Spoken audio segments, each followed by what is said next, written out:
ನಾನು ಅಲ್ಲಿ ಕೂತ್ಕೊಂಡಾಗ ಅಂದರೆ ಈ ಸಿನಿಮಾದಲ್ಲಿ ಇಲ್ಲ ಇಬ್ಬರೇ ಸೂಪರ್ ಸ್ಟಾರ್ ಇರೋದು. ನಾನು ಆ್ಯಕ್ಟರ್ ಅಷ್ಟೇ. ನಾನು ಯಾವುದೇ ಕಾರಣಕ್ಕೂ ಅವ್ರು ಮಾಡಿರೋವಂಥ ಕೆಲಸಗಳೇನು ಅಣ್ಣ ಸುಮ್ಮನೆ ಇರಿ ಅಣ್ಣ ಅವ್ರು ಮಾಡಿರೋವಂಥ ಕೆಲಸಗಳು, ಅವರು ಕೊಟ್ಟಂಥ ಸಿನಿಮಾಗಳು, ನಾನು ನೆನ್ನೆ ಮೊನ್ನೆ ಬಂದವನು. ನಂದಿನ್ನೂ 10 ವರ್ಷ ತುಂಬಿಲ್ಲ, 6-7 ವರ್ಷ ಆಗಿರೋದು. ಜಸ್ಟ್ ನಟಿಸಿದೆ ಅನ್ನೋ ಕಾರಣಕ್ಕೋಸ್ಕರ ನಾನು ಯಾವತ್ತೂ ಕೂಡ ಈ ಸಿನಿಮಾದ 3ನೇ ಸೂಪರ್ ಸ್ಟಾರ್ ಅಲ್ಲ, ಇಬ್ಬರು ಸೂಪರ್ ಸ್ಟಾರು, ನಾನೊಬ್ಬ ನಟ ಅಷ್ಟೇ. ಅಂದರೆ ಅದರಲ್ಲಿ ಯಾವುದೇ ಇದಿಲ್ಲ. ನನಗೆ ಪ್ರತಿ ಸತಿ ಹೇಳಿದಾಗ ನಂಗೆ ಒಂಥರ ನಾಚಿಕೆ ಆಗೋದು, ಒಂಥರ ನಿಜ ತಮಾಷೆ ಇಲ್ಲ, ನಿಜವಾಗ್ಲೂ ಆಕ್ವರ್ಡ್ ಅನ್ಸುತ್ತೆ. ಯಾಕಂದರೆ ನಾನು ಶಿವಣ್ಣ ಮತ್ತು ಉಪ್ಪಿ ಸರ್ ಇಬ್ಬರ ಹತ್ರನೂ ಹೇಳಿದೆ, ನನ್ನ ಭಾಗ್ಯ ಅವ್ರ ಮಧ್ಯ ಕೂತ್ಕೊಂಡು ಅವರು ಆನ್ ಸ್ಕ್ರೀನ್ ಬರಬೇಕಾದ್ರೆ ವಿಸಿಲ್ ಹೊಡೆಯೋದು, ಇದು ನನ್ನ ಭಾಗ್ಯ. ಆ್ಯಂಡ್ ಇನ್ನೊಂದು ಆ್ಯಕ್ಚುಲಿ ಒಪ್ಸೋದಕ್ಕೆ ಕಷ್ಟ. ಯಾಕಂದರೆ ನಾನು ಯಾವಾಗಲೂ ಒಬ್ಬ ನಿರ್ದೇಶಕನಾಗಿ ಯೋಚನೆ ಮಾಡ್ತಾ ಇರ್ತೀನಿ, ನನಗೆ ಬರಿಬೇಕು, ನಾನು ಡೈರೆಕ್ಟ್ ಮಾಡಬೇಕು ಅಂತ. ಆ್ಯಕ್ಟಿಂಗ್ ಅಂದ ತಕ್ಷಣ ನಾನು ಯಾವಾಗಲೂ ಯೋಚನೆ ಮಾಡೋದು, ಇದು ಆ್ಯಕ್ಟ್ ಮಾಡಿದ್ರೆ ಮತ್ತೆ ನಾನು ಡೈರೆಕ್ಷನಿಂದ ಎಷ್ಟು ದೂರ ಹೋಗ್ತೀನಿ ಅಂತ. ಸೊ ಅದರಿಂದ ನಾನು ಅರ್ಜುನ್ ಜನ್ಯ ಅವರನ್ನ ಎಲ್ಲ ರೀತಿಯಲ್ಲೂ ಕನ್ವಿನ್ಸ್ ಮಾಡೋಕ್ಕೆ ಟ್ರೈ ಮಾಡಿದೆ. ಸರ್ ಯಾರಾದರೂ ಚೆನ್ನಾಗಿರೋ ಹುಡುಗನ ಹಾಕ್ಕೊಳ್ಳಿ ಅಂತ.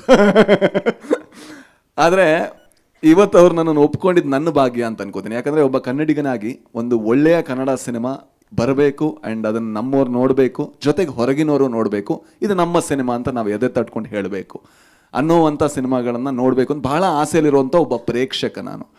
ಆ್ಯಂಡ್ ನಾನು ಇವತ್ತು ಈ ಟೀಸರ್ಗಿಂತ ಮುಂಚೆ ಅರ್ಜುನ್ ಸರಿಗೆ ಫೋನ್ ಮಾಡಿ ನಾನು ಹೇಳಿದ ಒಂದೇ ವಿಷಯ, ಸರ್ ನೆಕ್ಸ್ಟ್ ಸಿನಿಮಾ ಏನಾದರೂ ಬೇರೆ ಲ್ಯಾಂಗ್ವೇಜಲ್ಲಿ ಡೈರೆಕ್ಟ್ ಮಾಡಿದ್ರೆ ನೀವು ಮತ್ತು ಸರಿ ಇರಲ್ಲ, ಕನ್ನಡದಲ್ಲೇ ಮಾಡಬೇಕು ಅಂತ.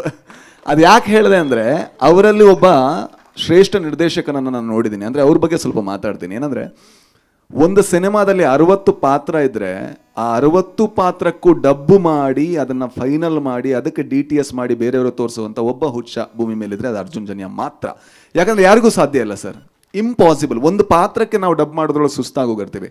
ನಾನು ಅವ್ರ ಸ್ಟುಡಿಯೋಗೆ ಹೋಗಿ ನೋಡಿದ್ರೆ ನನ್ನದೊಂದು 2 ಸೀನ್ ಬಿಟ್ಟಿದ್ರೆ ಯಾಕಂದರೆ ಜಾಸ್ತಿ ಕಿರ್ಚಿದೆ ನಾನು ಅದಕ್ಕೋಸ್ಕರ. ಬಟ್ ಎಲ್ಲ ಸೀನ್ಗಳ ಎಲ್ಲ ಪಾತ್ರಗಳು ಯಾವ ಥರ ಮಾತಾಡಬೇಕು, ಯಾವ ಟೋನಲ್ಲಿರಬೇಕು, ಇಷ್ಟು ಹುಚ್ಚು ನಾನು ನೋಡಲೇ ಇಲ್ಲ. ಜೊತೆಗೆ ಈ ಸಿನಿಮಾ ಆಗ್ತಾ ಇರಬೇಕಾದ್ರೆ ಆಗ್ತಾ ನನಗೆ ಭಯ ಆಗಕ್ಕೆ ಶುರು ಆಯಿತು. ಇದು ಚೆನ್ನಾಗಿ ಆಗ್ತಾ ಇದೆ ಗುರು, ಏನಾದರೂ ಸ್ವಲ್ಪ ಅವಸರ ಮಾಡಿದ್ರೆ ಹೆಂಗೆ ಅಂತ. ಆಮೇಲೆ ಇನ್ನೊಂದು ಲೇಯರ್ ಆ್ಯಡ್ ಆಯಿತು, ಅದು ಇನ್ನೂ ಚೆನ್ನಾಗಾಯಿತು. ಆಗ ಲಾಸ್ಟಿಗೆ ಹೇಳಿದೆ, ಸರ್ VFXಗೆ ತುಂಬ ಟೈಮ್ ಬೇಕು, ಆಯ್ತು ಸರ್ ಮಾಡೋಣ ಅಂತ. ಸಿನಿಮಾ ಹೋದ ವರ್ಷ ಮುಗ್ದಿದೆ, ಬಟ್ ಈ ವರ್ಷ ರಿಲೀಸ್ ಆಗ್ತಾ ಇದೆ. ಒಬ್ಬ ನಿರ್ದೇಶಕ ಇಷ್ಟು ತಾಳ್ಮೆಯನ್ನು ತಗೊಂಡು ಜೊತೆಗೆ ಒಬ್ಬ ನಿರ್ಮಾಪಕ ಅದಕ್ಕೆ ಬೆನ್ನೆಲುಬಾಗಿ ನಿಲ್ಲೋದು ಅಂದರೆ ಅದು ರಮೇಶ್ ರೆಡ್ಡಿ ಸರ್ ಮತ್ತು ಅರ್ಜುನ್ ಜನ್ಯ ಇವರಿಬ್ಬರ ಹಿರಿಮೆ ಅಂತ ಹೇಳ್ಬೋದು.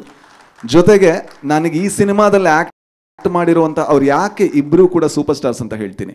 ಈ ಸಿನಿಮಾ ಆ್ಯಕ್ಟ್ ಮಾಡಿ ನಾನು ಹೊರಗೆ ಬಂದಾಗ ನಾನೊಬ್ಬ ಸ್ಟಾರ್ ನಟರ ಸಿನಿಮಾದಲ್ಲಿ ಆ್ಯಕ್ಟ್ ಮಾಡಿದೆ ಅಂತ ನನಗೆ ಯಾವತ್ತೂ ಅನಿಸಿಲ್ಲ. ಅವ್ರು ಯಾವತ್ತೂ ಕೂಡ ಅವರಲ್ಲಿರುವಂಥ ಹಿರಿಮೆಯ ಭಾರವನ್ನು ಒಬ್ಬ ನಟನ ಮೇಲೆ ಹಾಕಲ್ಲ. ಯಾಕಂದ್ರೆ ನಮಗೆ ಹೆದರಿಕೆ ಇರುತ್ತೆ. ನಾನು ಶಿವಣ್ಣನ ಮುಂದೆ ಆ್ಯಕ್ಟ್ ಮಾಡ್ತಾ ಇದ್ದೀನಿ, ನಾನು ಉಪ್ಪಿ ಸರ್ ಮುಂದೆ ಆ್ಯಕ್ಟ್ ಮಾಡ್ತಾ ಇದ್ದೀನಿ. ಅದು ಯಾವುದನ್ನು ಮಾಡದೆ ನಾವು ಚೆನ್ನಾಗಿ ಮಾಡೋದಕ್ಕೆ ಏನೆಲ್ಲ ಸಪೋರ್ಟ್ ಮಾಡಬೇಕು ಅದನ್ನು ಮಾಡಿದಂತಹ ಮಹಾನ್ ಕೆಲಸಗಾರರು, ಕಲಾವಿದರು ಎಲ್ಲರೂ ಇವರೇ. ಥ್ಯಾಂಕ್ ಯು ಸೋ ಮಚ್ ಅಣ್ಣ, ನನ್ನನ್ನು ಸಹಿಸ್ಕೊಂಡಿದ್ದಕ್ಕೆ ಆ್ಯಂಡ್ ನನಗೊಂದು ಅವಕಾಶ ಕೊಟ್ಟಿದ್ದಕ್ಕೆ.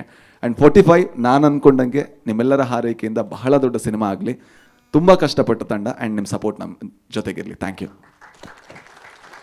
You Raj sir. ಒಂದು ಮಾತಂತ